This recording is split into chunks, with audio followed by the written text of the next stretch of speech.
Have you ever been the most competent person in a room, the one everyone quietly relied on, but treated like you were just there to take notes?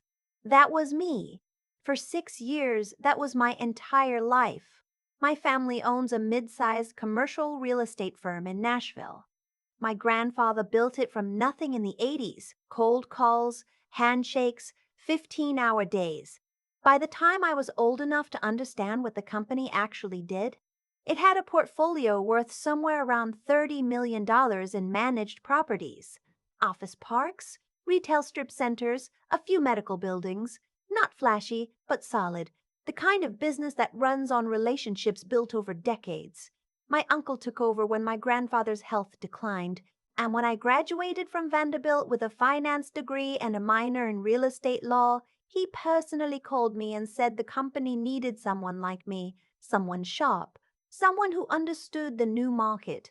He said he wanted to bring the firm into the next generation. I believed him. God help me, I believed every word.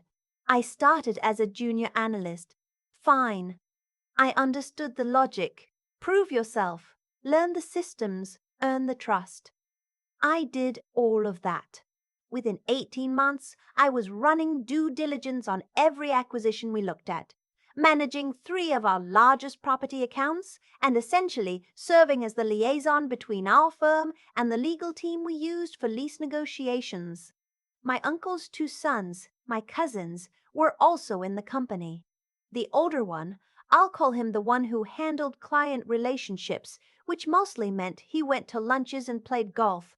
The younger one was supposedly in charge of operations, but I couldn't tell you what that meant in practice because half the time he was working remotely from his lake house.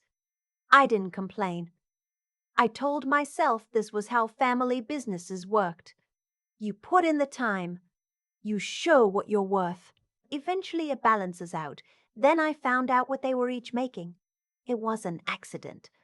Our office manager, she'd been with the firm since my grandfather's time. Sweet woman. She retired last year. She accidentally CC'd me on a payroll summary that was meant for my uncle only.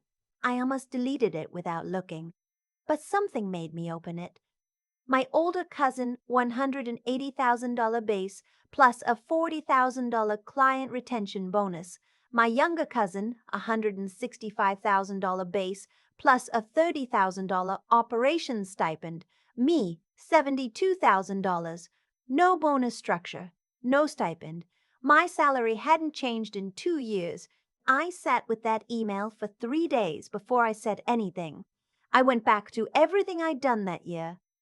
I had personally renegotiated a lease on our largest retail property that saved the client $280,000 over the term of the contract. I had flagged a title issue on a potential acquisition that would have cost us $400,000 to untangle if we'd closed on it. I had onboarded 2 new commercial clients entirely on my own, clients who came to us because they'd heard my name from people I'd worked with previously, not because of any relationship my cousins had. I made an appointment with my uncle. I dressed professionally. I prepared a 1-page summary of my contributions, the market rate for my role, and a proposed compensation adjustment. I was calm. I was reasonable. I wasn't asking for what my cousins made. I was asking for $110,000, which was still below the median salary for someone with my responsibilities in Nashville's commercial real estate market. My uncle listened. He nodded in the right places. He looked at my 1-pager, and then he leaned back in his chair and said, "You have to understand that this firm is going to pass to the boys. That's just the reality of how we've always done things. I need them invested. I need them to feel ownership. Your situation is different." I asked him what different meant. He said, "You're going to get married. You're going to have kids. Your priorities will shift. That's just nature.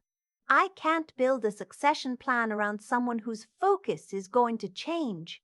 I was 31 years old, not engaged, not pregnant, with no stated plans to make any of those changes happen anytime soon. And even if I had been, it wouldn't have mattered. He had already decided what my future looked like. He had decided it before I ever walked into that room. I said, "So regardless of what I produce, this is the ceiling?" He didn't answer. He said he appreciated my work and he'd see what he could do. 2 weeks later, I got a $5,000 raise to $77,000 and a complimentary email forwarded to the whole team about a job I'd done well, like that was supposed to make up for the math. I smiled. I said thank you, and I started making a plan. Here's what my uncle didn't know about me, or maybe knew and didn't take seriously. I had spent 3 years quietly building something on the side. Not because I planned to leave.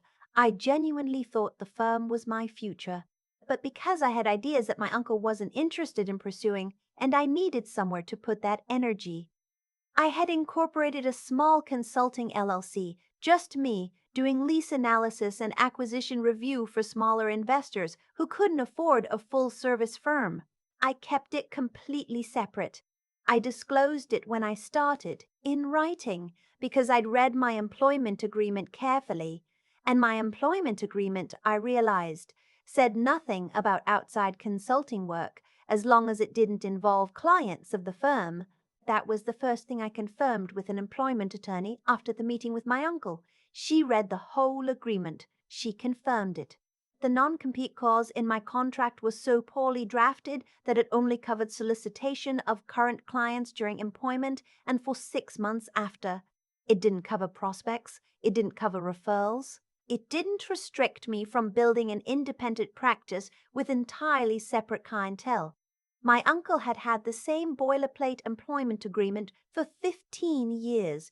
He'd never had a lawyer review it in the context of the current market. That was the first crack in the wall. The second thing I did was start being very intentional about documentation. Every analysis I produced, every client communication I led, every negotiation I ran, I made sure the work product existed in a format that showed authorship. This wasn't anything underhanded, it was just accuracy. But it mattered because I knew that when the time came, there might be an argument about who had actually built those client relationships. The moment that ended any remaining doubt I had about staying happened about 4 months later. We had a prospective client, a physicians group, looking to purchase a medical office building in Brentwood. I had sourced this lead. I'd attended 3 meetings with them. I'd built the relationship almost entirely on my own. The week before we were supposed to present a formal proposal, my uncle asked me to prep the full analysis and presentation materials. I said of course. I worked on it for 2 weekends straight. The day of the presentation, I arrived at the office ready to lead the meeting. My uncle was there, my 2 cousins were there, and so was the physicians group. 6 people around a conference table. My uncle introduced everyone. He introduced my older cousin as the lead on the relationship. He introduced my younger cousin as the operations specialist. He introduced me as our analyst who put together the materials. I sat there and watched my older cousin present a deck I had built about a market I had researched to clients I had recruited, and he stumbled over the vacancy rate data because he hadn't read the notes I'd included.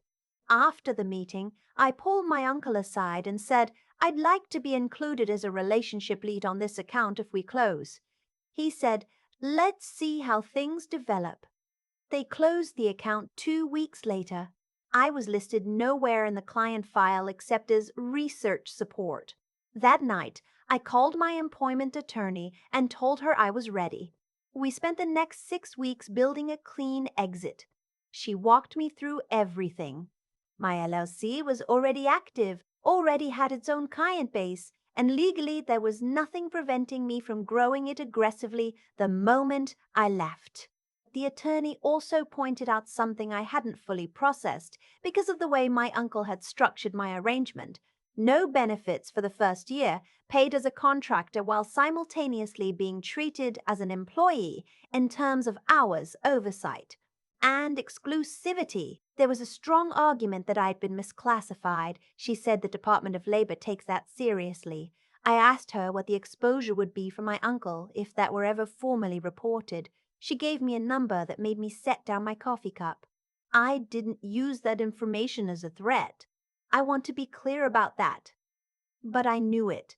And knowing it changed how I felt about the power dynamic in that building.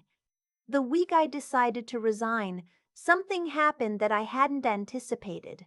One of our long-term clients, a developer I'd worked with closely for almost 3 years on a portfolio of strip mall properties across Middle Tennessee, called the office and asked specifically to speak with me about a new project he was exploring.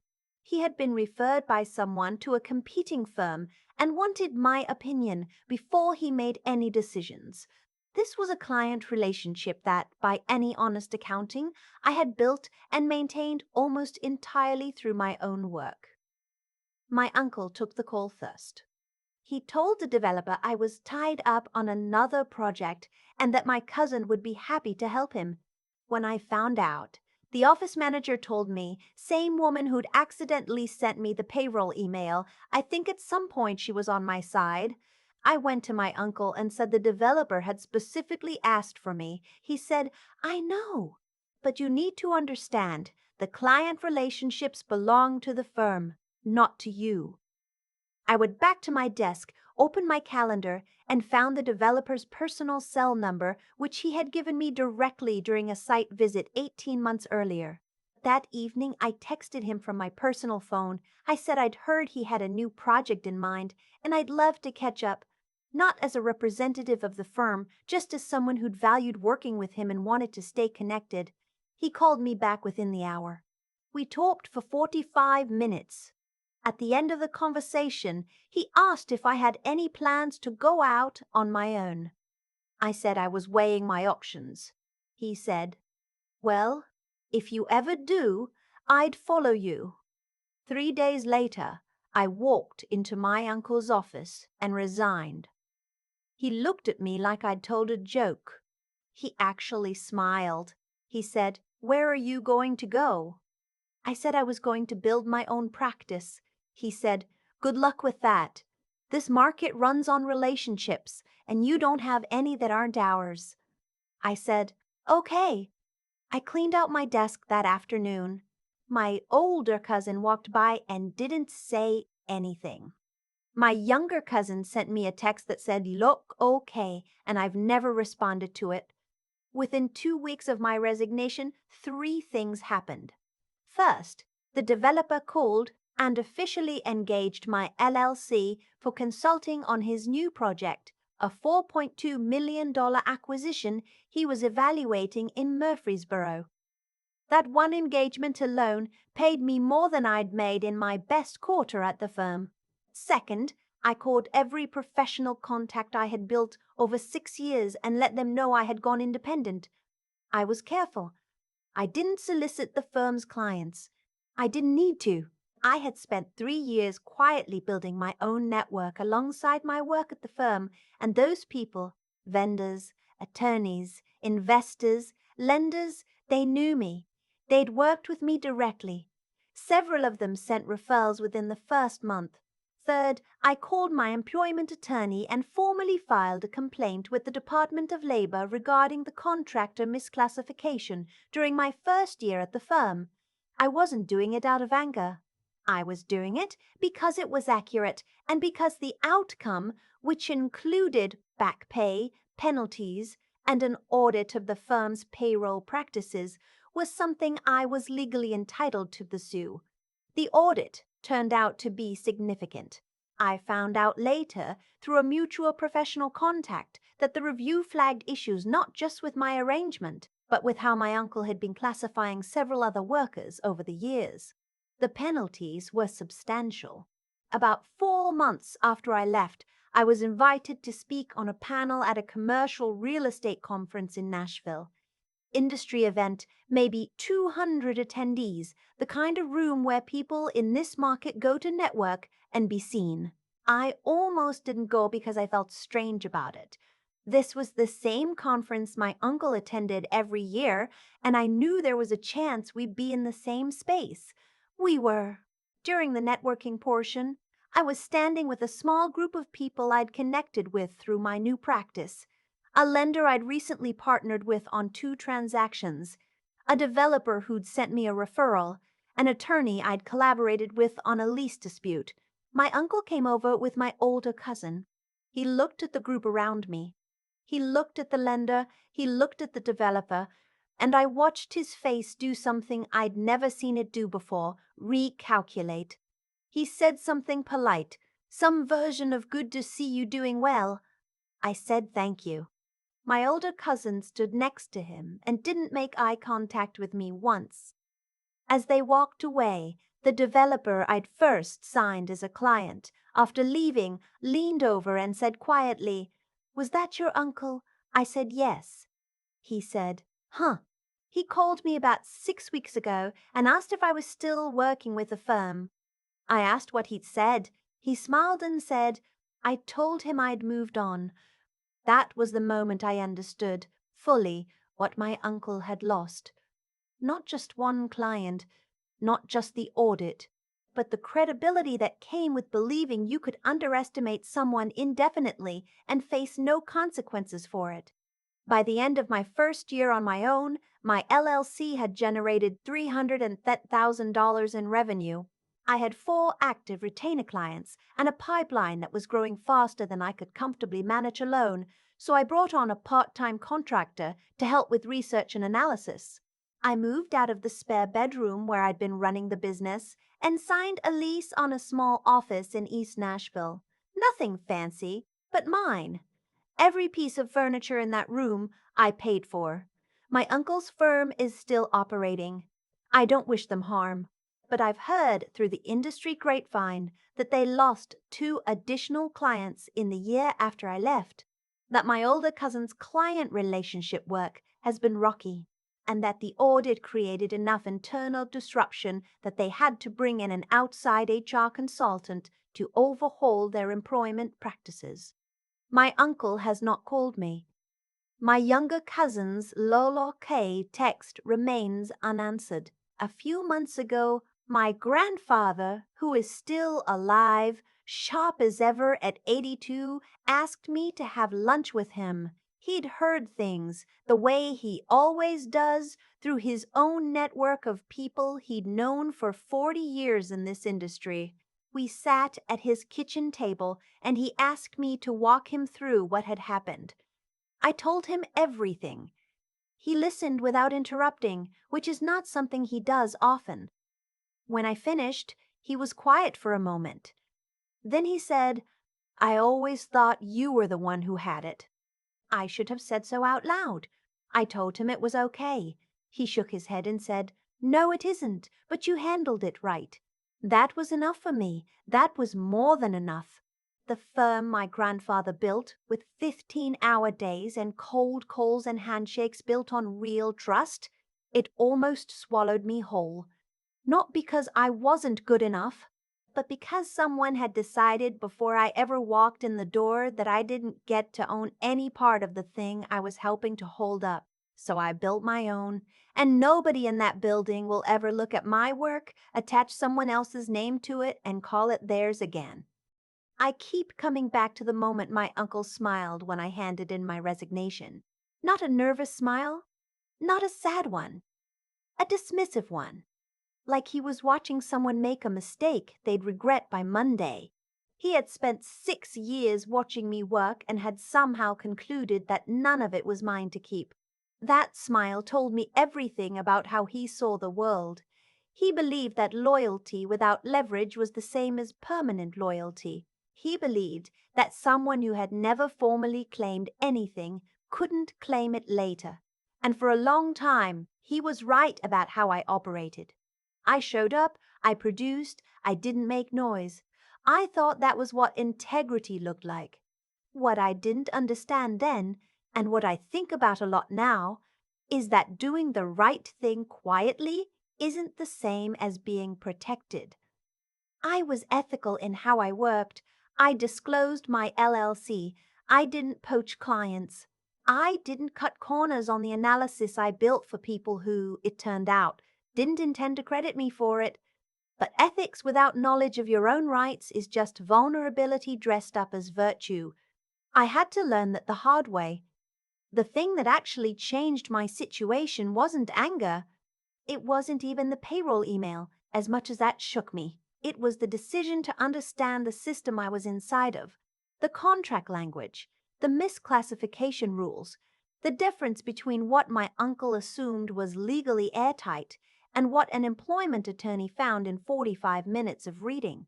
I had spent years becoming an expert in commercial real estate and almost no time understanding the legal framework of my own employment.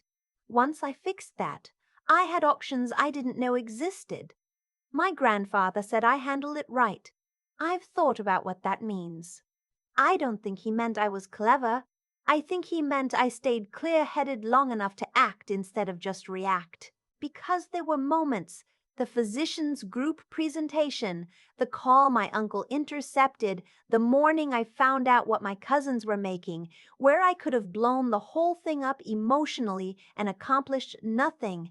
The discipline it took to sit with what I knew and build a plan instead of making noise was harder than any of the actual work.